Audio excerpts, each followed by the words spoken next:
পুরুষ মানেই কষ্ট। পুরুষ পুরুষ হচ্ছে যে ফ্যামিলির জন্য বাঁচে, এটাই বাস্তব। এটা অনেকে বোঝে, অনেকে বোঝে না। ফ্যামিলির জন্য এত কষ্ট করে, ফ্যামিলি যদি না বোঝে তাও কিছু করার আছে? কিচ্ছু করার নেই। পুরুষ রাস্তায় রাস্তায় থাকে, ফ্যামিলি বাসায় থাকে। ফ্যামিলি কেমনে বুঝবে যে একটা পুরুষ এত পরিশ্রম করে, অনেক কষ্ট করে টাকা ইনকাম করে, সেগুলো দিয়ে ফ্যামিলি চলে? সো অবশেষে দিন শেষে বাসায় গেলে যদি ঝগড়া থাকে, তাহলে তার জীবনে কোনো শান্তি নেই। এটাই বাস্তব। এখন এইটা হচ্ছে যে কয়জনে বোঝায় এই বিষয়টা, এই সিচুয়েশনটা কয়জনে বোঝায়? নারীদেরকে একটা কথা বলি, পুরুষদেরকে নিয়ে অবহেলা করবেন না, এটাই বাস্তব। কেননা সে আপনার সারা জীবনের জন্য দায়িত্বশীল, সারা জীবনের জন্য আপনার মায়াশীল, সারা জীবনের জন্য আপনার জন্য কষ্ট করতেছে।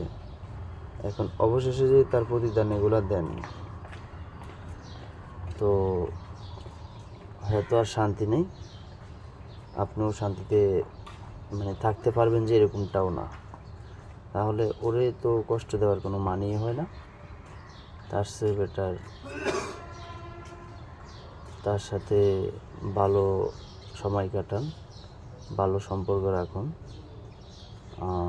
তাকে মানসিক শান্তি দেন, এটাই প্রত্যাশা। কিন্তু তাকে যেন কোনোভাবে যে কোনো কষ্ট দেওয়া, টর্চার করা, বাসায় কাজের ফেরার পরে গালিগালাজ দেওয়া, এগুলো হলে একটা পুরুষ কখনোই আপনার প্রতি আসক্ত থাকবে না, সে ভালো থাকবে না, সে আসলে অন্য রাস্তা মাপবে। এটাই বাস্তবতা। আপনারই যদি অন্য রাস্তা বেছে নেন, এটা আপনার কেরিয়ার কি নষ্ট হয়ে গেল। কিন্তু পুরুষের নষ্ট হয় না। পুরুষ অল্প ইচ্ছায় অন্য রাস্তা যায় না। তো ভিডিওটা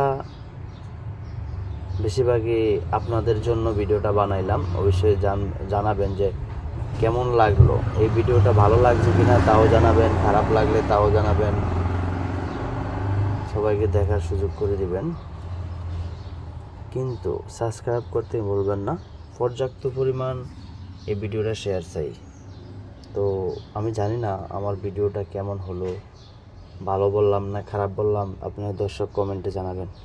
আল্লাহ হাফিজ।